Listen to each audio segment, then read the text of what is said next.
welcome back, everybody, to another edition of Rolling Out Community Leaders, where we highlight those who are doing the work in the public for the greater good of the Black community all over America and the world. Today, we are swinging by the Midwest in Chicago. I fantasized about this back in Chicago. Mercy, mercy. Come on, man, stop playing. We got Mr. Darnell Buckner of the John W. Buckner Youth Institution up there in Chicago. Darnell, Mr. Buckner, how are you doing, sir, today? I'm Hey! doing pretty good. How about yourself, brother?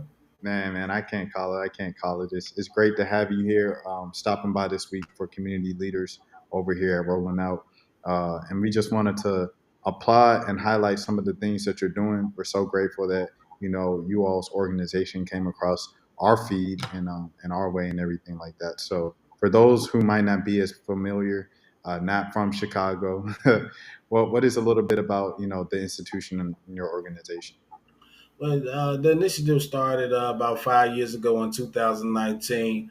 It came about as a result of my father ended up being murdered in a senseless act of violence by by three teenagers that was just riding their bikes up and down the street, just looking to shoot at anybody that was outside. So with that happening, we felt the need to support youth in ways that will benefit them from being in situations like that, having to be in prison or having to, be in shootouts and things of that nature. We wanted to give them some other opportunities within the community so that they can work themselves out of the community. So we started out with a scholarship weekend. We gave away three scholarships, and one in horticulture, one in music, and one in culinary arts, and that's how we got our start. Now we have programs in all three of those fields. And first things first, sorry for your loss. Thank you. Second thing second that I want to ask you is, or at least point out, and then you can kind of go from there. I think it's very interesting the approach you guys took. Following in that grieving process of instead of taking it with anger and vengeance on the mind, you guys went, all right, how can we fix the solution? Um, what was that kind of grieving process like of going from processing, the loss of your father to let's go to solutions and help prevent further situations like this? It was more so a decision that was made by the matriarch of the family, my mother, that she wanted to get a non for profit up and running in honor of my father. Um, I had been and continue to be a serial entrepreneur. So when the task of starting a new business came that was associated with the family, I naturally stepped in to help the grieving process as well as the process of upstarting the business.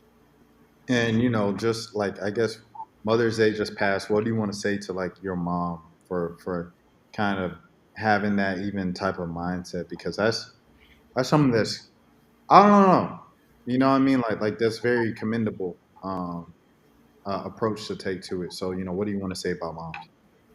Oh yeah, she's definitely she has a great vision, and my father was very passionate with youth and with the fields that we train youth in, and she definitely stood solid and took a negative thing that could have just got extremely negative, and she started working it towards a positive perspective, and just being able to shed light on different things in our communities that is good, as well as some of the things that has been bad. You mentioned something extremely interesting right there, where you said uh, your father worked with the youth as well. Uh, when the entire tragedy happened, did you feel a sense of betrayal from your own community, knowing that your father is someone that was working with the youth? Excuse me. Yes, I mean, yes, I mean, I felt like a sense of like, sometimes things happen when you don't do nothing wrong, and it took a while to really be like, man, like how could this happen to him, And then he was an older man by that time, so it's just like, man, it just was like, man, am I gonna end up being an older man and get gunned down in front of my house taking groceries in? And we just really just looked at that situation and felt like it was completely messed up, and we wanted to do something to help change that. We are in full support of all of youth. They make good decisions and they make bad decisions just as we have, but we know that they are our future and we have to stand behind them no matter what type of incidents or circumstances may come. Mr. Buckner, I apologize. If my connection cuts up during the interview and everything like that, I'll probably switch it over at some point of the interview. So I just wanted to give you a heads up on that, on the internet connection. Okay. Uh, uh, I did want to ask you about. Oh, yes, yes. Just the Chirac and the entire, like, that nickname, that entire kind of stamp on Chicago, because for me, as someone from Atlanta, I grew up. I'm the same age. I'm Chief Keef's age, so like that's what I grew up with, of seeing like this is Chicago, and you know what I mean. So even D Rose, Derrick Rose, like has some like alleged affiliations and everything like that. So even the athletes from Chicago. So when I went, I say all this to say, I went to Chicago for the first time maybe like 2002. I mean 2022 or 2023, and it was such a nice city. And, I asked Anthony Davis about Chicago in 2016, and he kind of shut me down and everything. And he was like, "Chicago is a nice city. I don't think anything's wrong with it." But when I actually went up there myself and saw it, it's a really nice city. But the perspective I had of it from the outside was Chirac, black folks killing each other, everything like that. So just for you, just how do you feel about that entire just Chirac tag and that nickname and the stigma that's on the city of Chicago? I'm not a necessarily believer in the Chirac movement. Um, I believe that as well as in Atlanta, it's a lot of Chicagoans that frequent that city right now. So I'm pretty sure you get an opportunity to see some Chicagoans that they find this on a daily basis. but They call it Atlanta stand. yeah, so but I just think that it's just making people aware that it is good things going on in Chicago. Chicago is a beautiful city. It's one of the most beautiful cities that I've ever been to. And then there's places in Chicago that's not so beautiful. And so that's something that we have to work with our community stakeholders on, so that all of Chicago could be just as beautiful as the parts that the tourists see. And that our people can feel comfortable in our communities just as well as the tourists feel comfortable when they come downtown and they see how beautiful the town is.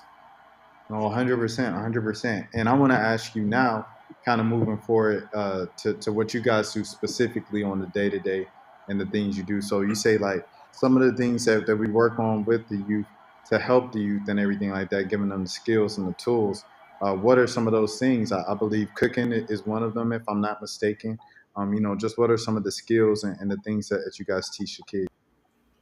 Okay, so pretty much our culinary arts program is right now is the most program with the most traction right now. So we it's 10 weeks of training. You come in 8 weeks in the kitchen. We have a bakery pastry chef to come in. We got different type of chefs to we got the knife instructors and different things just so folks can be prepared to go out and work in the culinary field.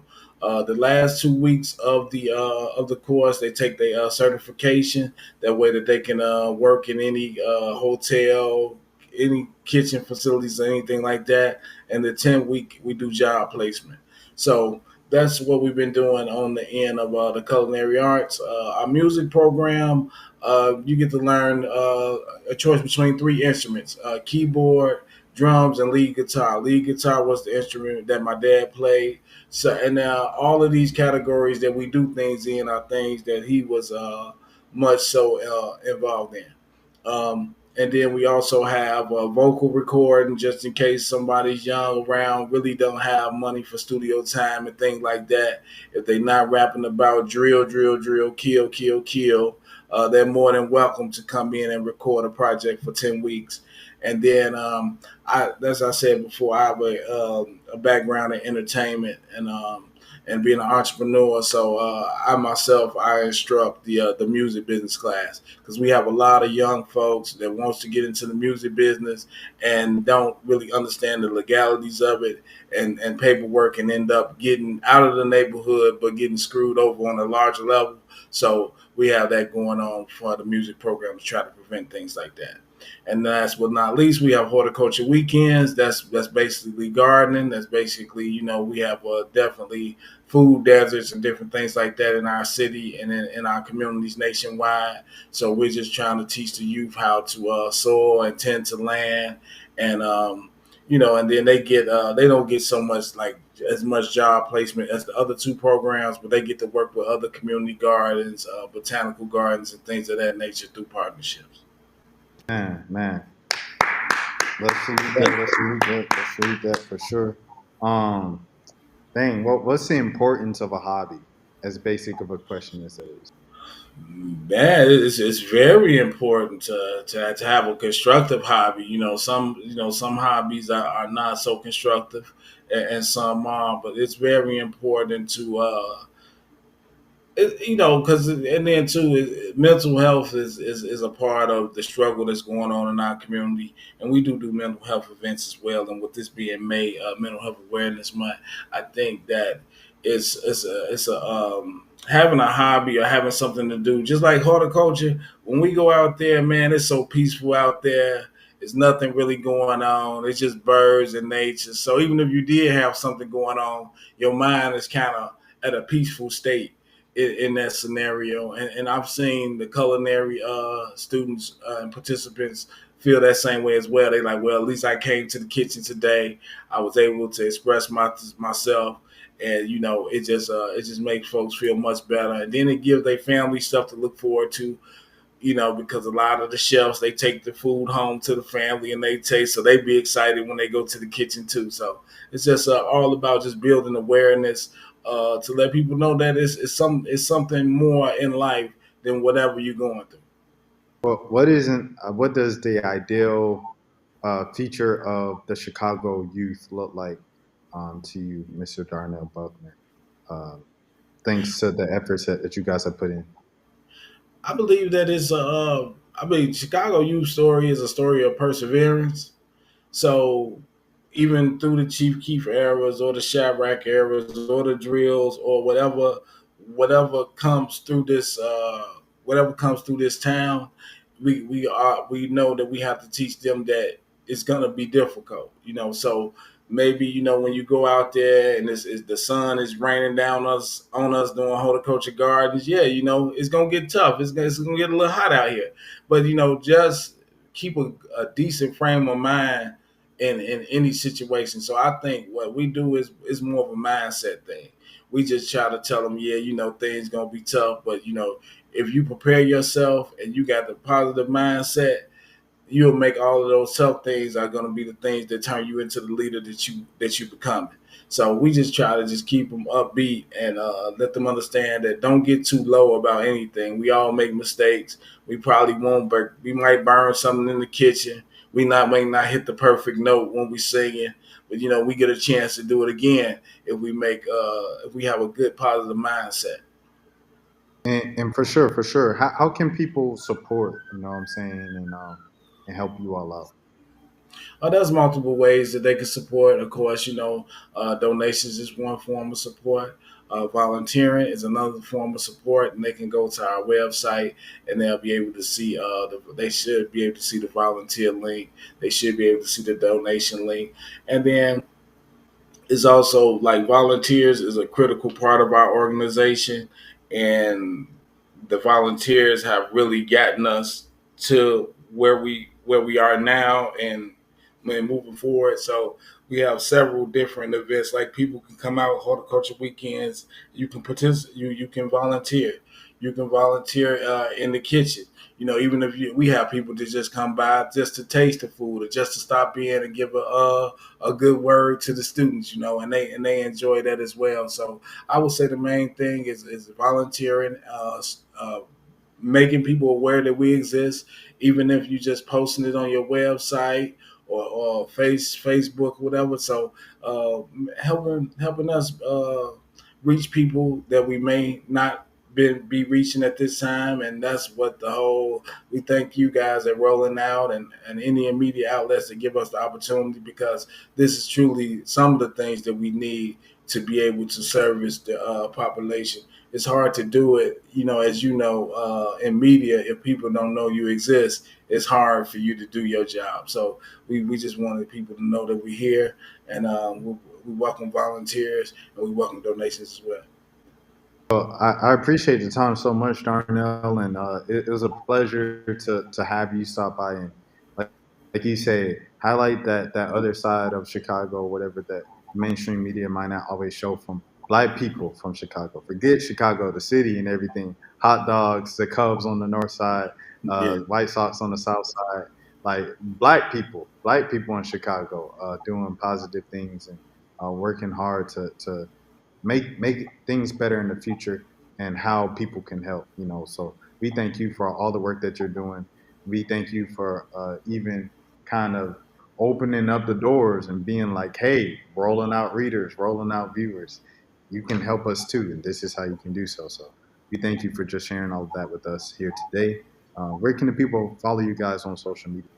uh, JWBY_Chicago is Instagram. I believe that's Facebook as well, and it's Twitter. We and that's one area that we can definitely use volunteers in, and folks know how to work Facebook and things like that. That's something that's small but huge. So our most strongest page is our Instagram page. Though we do most things on Instagram. All right. Well, Darnell Buckner, everybody, thank you so much for stopping by Rolling Out Community Leadership. And until next time, I'm Rashad Milligan. As always, please take care of yourselves. Is there anything else, Darnell? No, that's it, brother. Thank you for the time. Appreciate you guys, and we're gonna look forward to updating you on our next moves and improving the community.